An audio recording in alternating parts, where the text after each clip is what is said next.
They didn't exile an emperor, they buried a weapon. Capri, 26 AD. The sea crashed against limestone cliffs, and jasmine clung to the air like perfume over rot. The island looked like a dream, but it was about to become a tomb. 12 square miles of silence, where the most powerful man in the world vanished, and something darker took his place. The day Tiberius boarded his final galley, Rome exhaled. Senators whispered relief. Citizens counted their coins, thinking maybe the terror was over. They had no idea they were watching the birth of a myth so monstrous that it would echo through history for 2,000 years. Before the island, there was the soldier, Tiberius Claudius Nero. The name meant contradiction. Claudius, lame; Nero, powerful. That was Tiberius, duty twisted by trauma, strength warped by silence. He stood taller than most men, a battle-scarred general with a face cut by spears and fire. His eyes were colder than marble, not because he was cruel, but because he had forgotten how to be anything else. Augustus, the god who ended the Republic, had forged Tiberius like a blade, sharp, obedient, lethal. 22 years in the field, 9 years governing Rome's worst provinces, always returning victorious, always more alone. Tiberius didn't rule, he endured. He was Rome's perfect weapon. But weapons aren't meant to sit on thrones, they're meant to kill. When Augustus died in 14 AD, he left behind an empire addicted to spectacle and stability. The Senate was a puppet stage, the people were drunk on blood sports and bread, and the legions only knew how to expand. Into this walked Tiberius, the soldier they asked to become a god. And for 11 years he tried. He cut spending, secured the provinces, reformed the law, and built a government that actually functioned. But function wasn't what Rome wanted. They didn't want to order. They wanted theater. Augustus had been silk and poison. Tiberius was steel and silence. He questioned every budget, remembered every slight, and refused to smile while doing it. The Senate despised him. The people mocked him.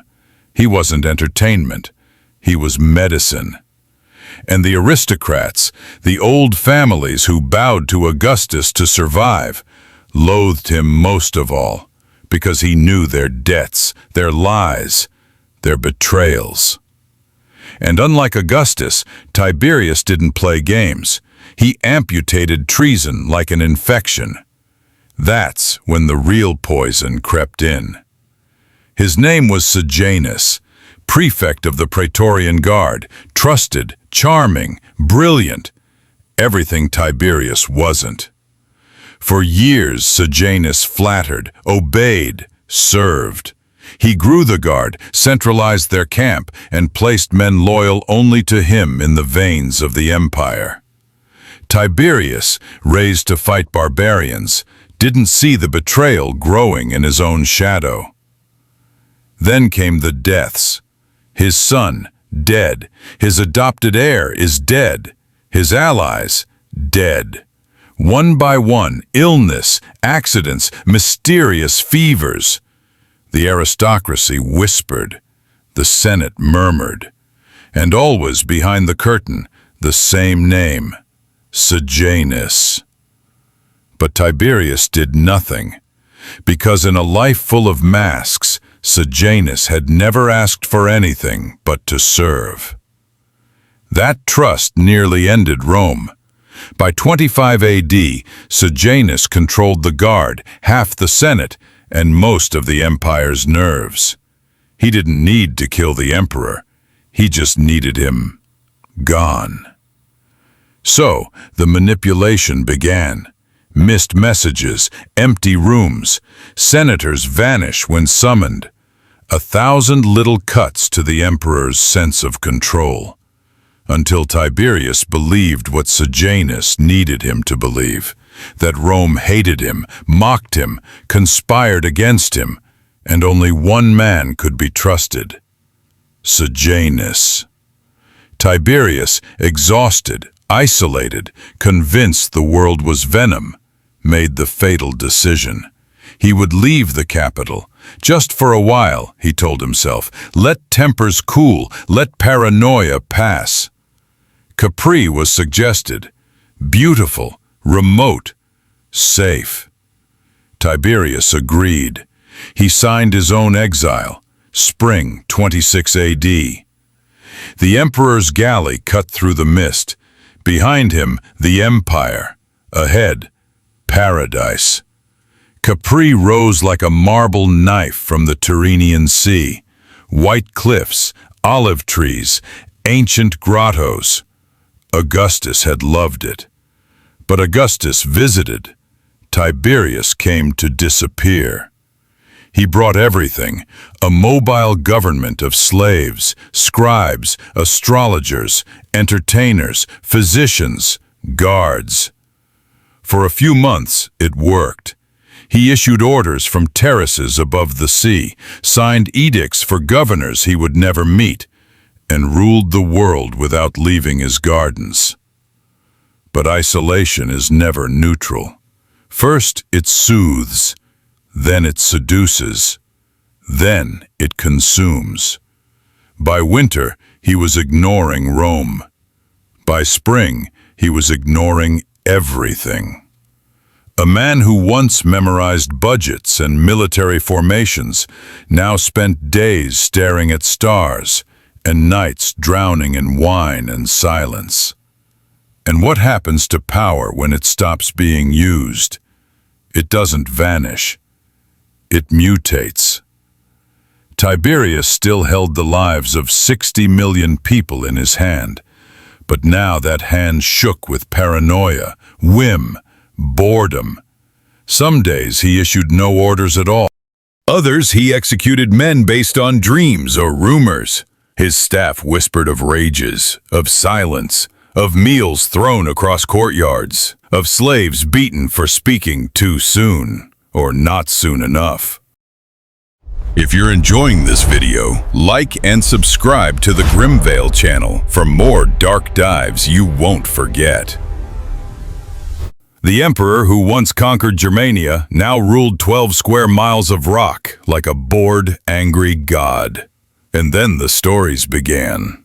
Not from witnesses, not from letters, not from anything real, but from the Senate. From historians who hated him. From aristocrats whose fathers he had executed. From the old elite who needed the people to fear what he had become.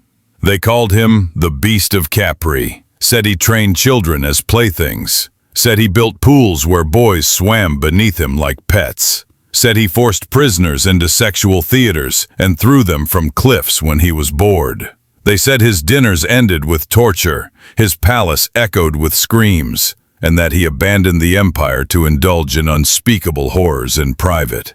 But there were no records, no letters, no first-hand accounts, no neutral observers. Only men who had every reason to smear a dead emperor, and no fear of being punished for what they claimed. Were any of the stories true? Possibly. This was Rome, after all. Slavery, exploitation, violence. They were not only tolerated, they were normalized, and Tiberius, isolated, worshipped, surrounded by silence and power, almost certainly gave in to some kind of moral collapse. But the monstrous myth that he became a predator of children and orchestrator of orgies, that came later, from enemies, from fear, from propaganda. And yet, the myth stuck, because myths don't need evidence, they need impact. And in Rome, what mattered was not what happened, but what people believed happened. And they believed he had become a god of perversion, ruling from a mountaintop throne. Meanwhile, Sejanus tightened his grip on power. He controlled messages to and from the island. He rewrote orders. He silenced rivals. He installed his own men in the Senate and the provinces. Statues of him were raised. His birthday became a holiday.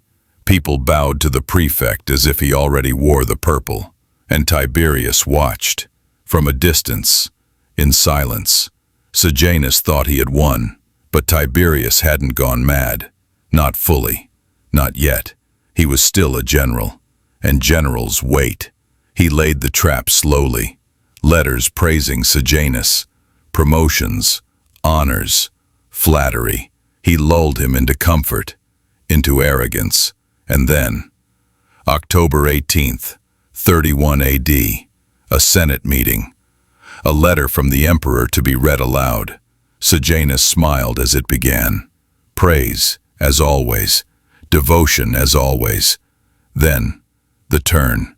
Questions, doubts, accusations, treason, conspiracy, betrayal. By the end, the senators sat frozen. Sejanus stood alone. Guards moved. Macro, Tiberius's new secret prefect, gave the nod, and the man who ruled Rome in all but name was dragged out like a thief. By sunset, he was dead. By sunrise, so were his allies. By winter, even his memory had been erased. But this was not redemption. This was ignition. Tiberius had proven he could still strike from exile. And now, no one was safe. The purges began. Not just of traitors, of critics, of thinkers, of rivals. The Senate learned to speak in riddles. Letters became coded. Children were taught not to say too much in public. Capri sent no armies. It didn't need to. A message from the island carried more fear than a legion. The man who had retreated from politics to escape poison had become the most poisonous thing in the empire.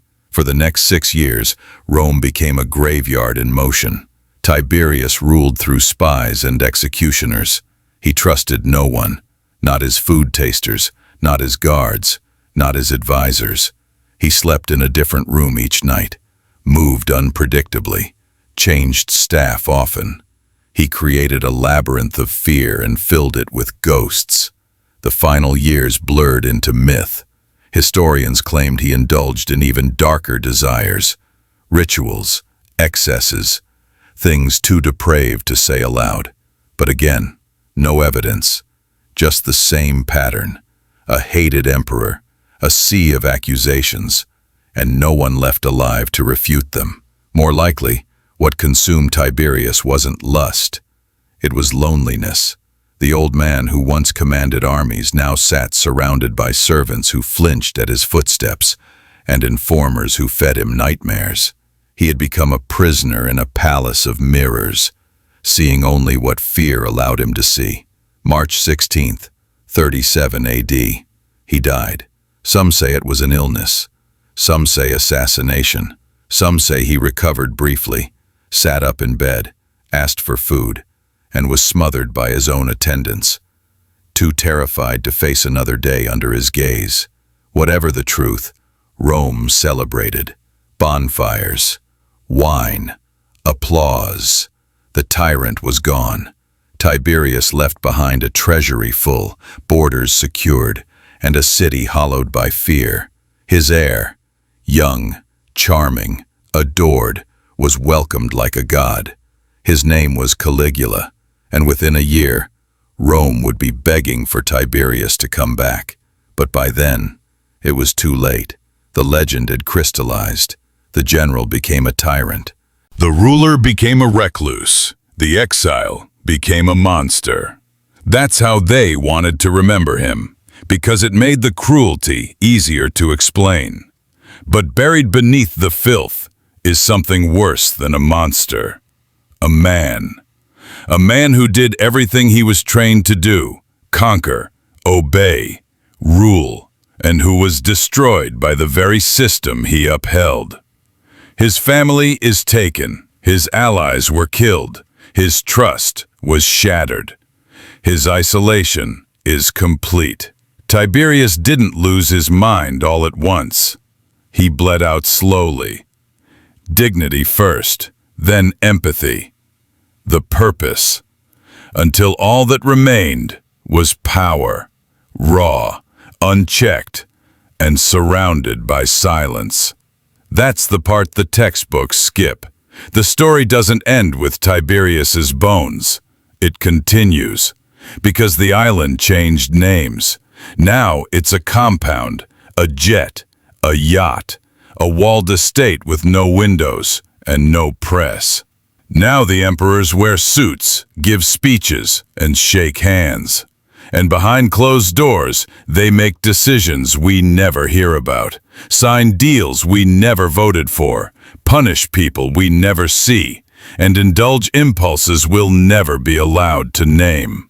Isolation still breeds excess, secrecy still feeds cruelty, and power still seeks darkness.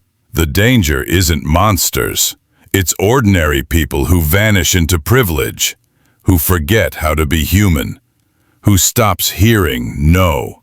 And by the time they return, if they return, they're no longer the same. Tiberius isn't a ghost from ancient Rome. He's a warning. The name is old. The pattern is not. If that unsettles you, good, because that's where the story really begins.